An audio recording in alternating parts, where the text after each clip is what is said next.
Hello everyone. हमने अपनी पिछली वीडियो में कहानी दुख का अधिकार पढ़ी थी, जिसके लेखक हैं यशपाल जी। और आज हम पढ़ेंगे इस कहानी में लेखक ने किन किन पात्रों का वर्णन किया है और उन पात्रों के चरित्र की क्या क्या विशेषताएं हैं। तो चलिए शुरू करते हैं। तो इस कहानी में सबसे पहला पात्र है लेखक, दूसरा है भगवाना, तीसरा भगवाना की पत्नी और बच्चे, चौथा बुढ़िया, पांचवा समाज या बाजार के लोग और छठा पात्र है इसमें सम्भ्रांत महिला। यानी इन्हीं लोगों के इर्द गिर्द ही ये दुख का अधिकार कहानी घूमती है और इन्हीं पात्रों के माध्यम से अपनी कहानी में लेखक ने अपनी भावनाओं को विस्तार दिया है। तो चलिए देखते हैं इन सभी पात्रों की क्या क्या विशेषताएं हैं। लेखक, सबसे पहले तो यहाँ पर यह है कि लेखक इस कहानी में स्वयं एक पात्र के रूप में अपने आप को प्रस्तुत करते हैं। और लेखक जो पात्र है वो एक ऐसा पात्र है जिसे बुढ़िया से सहानुभूति तो है, पर फिर भी वह फुटपाथ पर बैठी बुढ़िया के दुख का कारण नहीं जान पाता। लेखक समाज के उस वर्ग का प्रतिनिधित्व करता है जो संभ्रांत होने के बावजूद बेबस, लाचार और दुखी लोगों के दुख से दुखी तो होता है, पर चाह कर भी उनका दुख दूर नहीं कर पाता। लेखक समाज के उस सभ्य वर्ग का प्रतीक है जो उन लोगों की तरफ इशारा करता है जो अपने से नीचे वर्ग के लोगों से सहानुभूति तो रख सकते हैं, पर उनकी मदद करने में संकोच करते हैं। ऐसा क्यों होता है? क्योंकि ऐसा करने में उनकी पोशाक आड़े आ जाती है, अर्थात उनका अभिजात्य वर्ग का अहम आड़े आ जाता है। इस कहानी में दूसरा पात्र है भगवाना, जो कि 23 वर्ष का है और बुढ़िया का पुत्र है। कहानी में जिस दुख की बात की जा रही है वह वास्तव में पुत्र की मृत्यु का शोक है। तो यहाँ पर ये जो भगवाना है यह भी कछियारी करके अपने परिवार का निर्वाह करता था, परंतु सांप के द्वारा काटे जाने से इसकी मृत्यु हो जाती है। इस कहानी में तीसरा पात्र है भगवाना की पत्नी और बच्चे। यद्यपि लेखक ने इस पात्रों के चरित्र का चित्रण विस्तार से नहीं किया है, पर इनके चरित्र के माध्यम से लेखक ने बुढ़िया के मजबूरियों को उजागर किया है कि भगवाना की जो पत्नी है वो अपने पति की मृत्यु से दुखी है और बुखार से पीड़ित है। उसके छोटे छोटे बच्चे हैं और बच्चे छोटे हैं इसलिए उन्हें पिता की मृत्यु का अर्थ ही नहीं पता और वे सारे भूख से व्याकुल हैं। तो ये जो इन पात्रों का चित्रण लेखक ने किया है, तो इसके माध्यम से लेखक ने अभावग्रस्त लोगों की विवशताओं का मार्मिक वर्णन किया है। इसमें चौथा पात्र है बुढ़िया, जो कि कहानी की मुख्य पात्र है और लेखक ने जो कहानी लिखी है वो इसी बुढ़िया को केंद्र में रखकर लिखी है। तो इसकी चित्रण में ये विशेषता आएगी कि यह पुत्र शोक से व्यथित है, इसके जवान बेटे की मृत्यु हो गई है। साथ ही साथ यह कहानी की नायिका भी है, क्योंकि लेखक ने अपनी कहानी का ताना बाना इस पात्र को केंद्र में रखकर बुना है। साथ ही साथ ये जो बुढ़िया है वो निर्धन वर्ग की प्रतिनिधि भी है और ऐसे वर्ग का प्रतिनिधित्व करती है जो रोज कमाकर किसी प्रकार अपने परिवार का भरण पोषण करता है।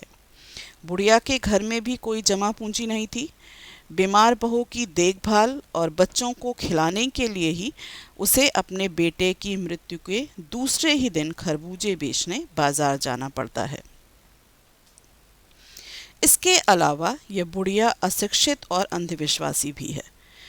क्योंकि जब इसके पुत्र को सांप ने काट लिया तो वह किसी डॉक्टर को दिखाने के लिए नहीं ले जाती, बल्कि ओझा से उसका इलाज करवाती है और झाड़ फूक तथा नाग देवता की पूजा में घर का आटा और अनाज भी दान दक्षिणा में गंवा बैठती है।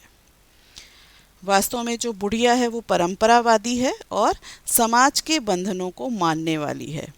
इसी कारण घर में कुछ भी ना होने के बावजूद बेटे के अंतिम संस्कार के लिए अपने छन्नी ककना अर्थात जो छोटे मोटे आभूषण थे उनको भी बेचकर नए कफन की व्यवस्था करती है, क्योंकि समाज में ऐसी मान्यता है कि मुर्दे को नंगा विदा नहीं किया जाता। बुढ़िया ममतामयी भी है, इसीलिए वह बुखार से तपती हुई बहू और भूख से बिलखते बच्चों को देखकर अपना शोक और समाज के बंधन नियम भूल जाती है और खरबूजे बेचने के लिए बाजार की ओर चल पड़ती है। क्योंकि जब हमने कहानी पढ़ी थी तो उस समय मैंने आपको बताया था कि अगर किसी के घर में किसी व्यक्ति की मृत्यु हो जाती है तो उसके घर में 13 दिनों का सूतक मनाया जाता है, और जो वो सूतक का समय होता है उस समय कोई कामकाज नहीं किया जाता, और साथ ही साथ समाज के लोग भी जिसके घर में किसी की मृत्यु हुई है उसके घर का पानी नहीं पीते, उसके घर में खाना नहीं खाते। तो ये कुछ बंधन होते हैं जिसका समाज में लोग पालन करते हैं। पर बुढ़िया अपने बहू को बुखार से तड़पता देखकर, छोटे छोटे बच्चों को भूख से बिलखते देखकर वो सारे बंधन भूल जाती है, और चूंकि उसके घर में कोई भी कमाने वाला नहीं बचा था तो इसलिए वो बाजार जाके खरबूजे बेचने लगती है। एक अन्य पात्र के रूप में यहाँ पे समाज और बाजार के लोग हैं, जो कि समाज के ऐसे लोगों के प्रतीक हैं जो संवेदनहीन होते हैं। ये लोग अंधविश्वासों से जकड़े हुए लोग हैं, जो बेबस, लाचार, गरीब, पुत्र शोक से व्यथित बुढ़िया की मजबूरियों को बिना जाने ताना मार रहे हैं, और कोई भी उसकी सहायता करने के लिए तैयार नहीं होता है। क्योंकि ये जो बाज़ार के लोग थे, आपने कहानी में पढ़ा था कि किस तरह से जब बुढ़िया बाज़ार में आती है खरबूजे बेचने के लिए तो ये लोग उसे ताना मारते हैं और उसे कहते हैं कि उसने यहाँ पर बाज़ार में आकर खरबूजे बेचकर दूसरों के धर्म को नष्ट किया है, और इसके लिए इनके लिए तो सिर्फ खाना ही सबसे महत्वपूर्ण है, रिश्ते नाते इनके जीवन में कोई अर्थ नहीं रखते हैं। तो ये सारे लोग बुढ़िया की मजबूरियों को जानते नहीं हैं, पर उसके बावजूद वो उसको ताना मार रहे हैं, यानी उसके साथ कोई भी संवेदनशीलता नहीं दिखाते हैं, उनकी तरफ से वो संवेदनहीन हो जाते हैं। इस कहानी में ओझा भी एक पात्र है जो समाज के अंधविश्वासी होने के फलस्वरूप लोगों के विश्वास का लाभ उठाकर सिर्फ अपना उल्लू सीधा करता है। वह नहीं देखता कि सामने वाला अमीर है या गरीब, बेबस या लाचार, वह सिर्फ अपना स्वार्थ पूरा करना चाहता है। क्योंकि ओझा को जब बुलाकर लाती है बुढ़िया, तो बुढ़िया के लिए वो पूजा पाठ तो करता है, नाग देवता को चढ़ावा भी चढ़ाता है, और वो ओझा ये नहीं देखता कि बुढ़िया कितनी गरीब है। वो उससे दान दक्षिणा के लिए जितना भी उसके घर में अनाज था वो भी लेता है और लेकर चलता बनता है। तो ऐसे लोग पूरी तरह से स्वार्थी होते हैं, जो सिर्फ अपने बारे में ही सोचते हैं, दूसरों के सुख दुख से उन्हें कुछ भी लेना देना नहीं होता। छठा पात्र के रूप में यहाँ पर लेखक ने एक संभ्रांत महिला का जिक्र किया है। इस महिला का जिक्र केवल लेखक ने बुढ़िया के दुख की तुलना करने के लिए किया है कि यह महिला भी वैसी ही दुखी थी पुत्र के मृत्यु के शोक से जैसे कि बुढ़िया थी। लेकिन यहाँ पर क्या था कि ये संभ्रांत महिला अमीर थी और इसकी वजह से लोग इससे सहानुभूति जगा रहे थे, और साथ ही साथ इसकी पुत्र की मृत्यु होने के बाद यह 2.5 महीने से पलंग पर नहीं उठी, बार बार बेहोश हो जाती है, और डॉक्टर भी लगातार उसकी देखभाल कर रहे हैं। तो यहाँ पर लेखक ने इस महिला का उल्लेख बुढ़िया के दुख के साथ तुलना करने के लिए किया है कि कहाँ पर एक संभ्रांत महिला थी जो अपने दुख को इतने दिनों तक मना रही थी, और वहीं दूसरी तरफ बुढ़िया थी जो अपनी मजबूरियों और विवशताओं के कारण पुत्र के मरने के दूसरे दिन ही बाजार में आकर खरबूजे बेचने लगती है। तो आपको इन पात्रों के चरित्र की विशेषताओं के बारे में पता चल गया होगा। तो आपने इस कहानी में देखा कि लेखक ने समाज की कई सारी विसंगतियों और अंधविश्वासों का चित्रण किया है। तो वो कौन कौन सी विसंगतियां हैं और अंधविश्वास हैं उसके बारे में भी हम थोड़ा सा जान लेते हैं, क्योंकि इससे संबंधित प्रश्न भी परीक्षा में आते हैं। तो सबसे पहले वर्ग भेद का वर्णन किया है यहाँ पर लेखक ने। तो ये कहानी दर्शाती है कि ये जो समाज है वो हमारा दो वर्गों में बटा हुआ है, अमीर और गरीब।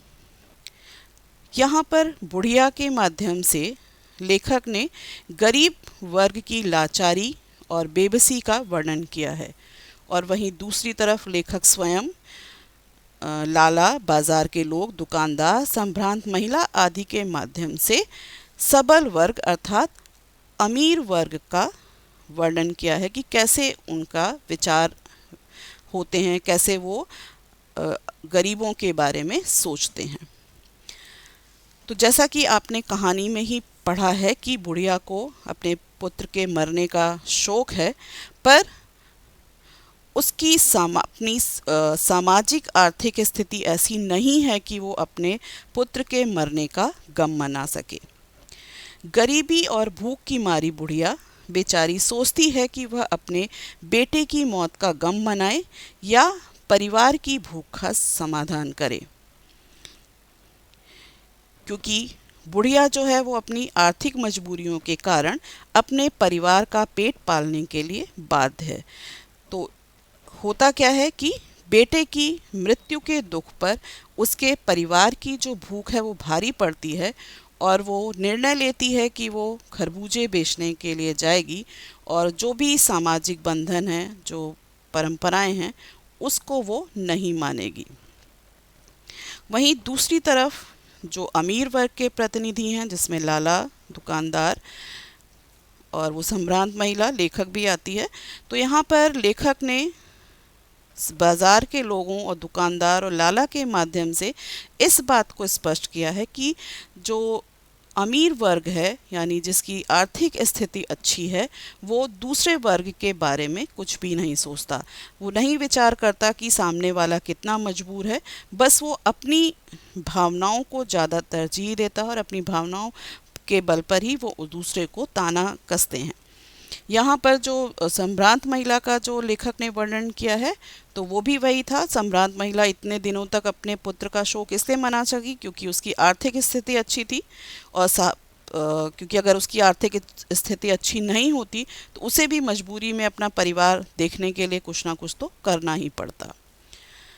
दूसरा यहाँ पर जो सामाजिक विसंगति का वर्णन किया है लेखक ने, वह है अंधविश्वास।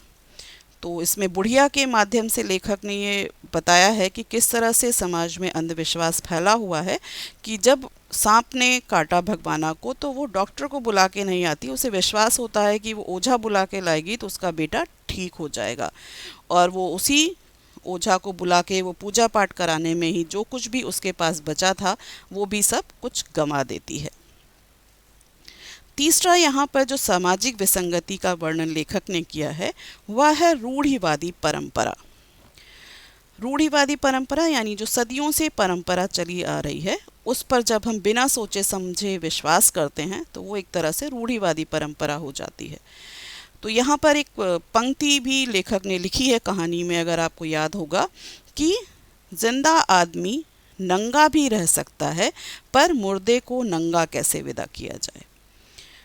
तो यानी अगर कोई व्यक्ति जिंदा है और वो खा पी नहीं रहा है, उसके शरीर पर कपड़े नहीं हैं, तो उसकी समाज परवाह नहीं करता, उसको कोई कुछ कहने वाला नहीं है, उसकी कोई कुछ मदद करने वाला नहीं है। लेकिन अगर वही व्यक्ति मर गया है तो उसके लिए कफन उसे नया ही लाना पड़ेगा, भले ही उसके लिए कर्ज ही क्यों ना लेना पड़े, जैसा कि यहाँ पर बुढ़िया के साथ भी होता है, क्योंकि समाज की परंपरा को निभाने के लिए वो अपने जो छोटे मोटे गहने थे उसको भी बेचकर वो भगवाना के लिए कफन का इंतज़ाम करती है। दूसरी तरफ एक और भी बात लेखक ने यहाँ पर स्पष्ट की है जो कि हमारी रूढ़िवादी परंपरा को ही दिखाती है कि किसी के मरने पर 13 दिन का सूतक मनाया जाता है, और कोई भी उस अवधि में जिसके घर में सूतक होता है, उस अवधि में उसके घर का पानी पी लेता है तो उसका धर्म नष्ट हो जाता है। तो ये भी एक तरह से रूढ़िवादी परंपरा बन गई है उन लोगों के लिए जिनके पास आर्थिक स्थिति नहीं अच्छी है, जिनके पास खाने के लिए ही अन्न नहीं है, जो रोज कमाते हैं रोज खाते हैं। तो अगर वो 13 दिन तक घर में बैठ गए तो वो अपना पेट कैसे पालेंगे। और साथ ही साथ क्या अगर किसी की मृत्यु हो गई है और आपने किसी के घर उनके घर जाकर अगर आपने पानी पी लिया तो आपका धर्म तो इतना कमज़ोर नहीं होता कि वो धर्म नष्ट हो जाएगा। तो वो एक तरह से रूढ़िवादिता आ गई है लोगों के मन में कि ऐसा हमें मानना ही चाहिए।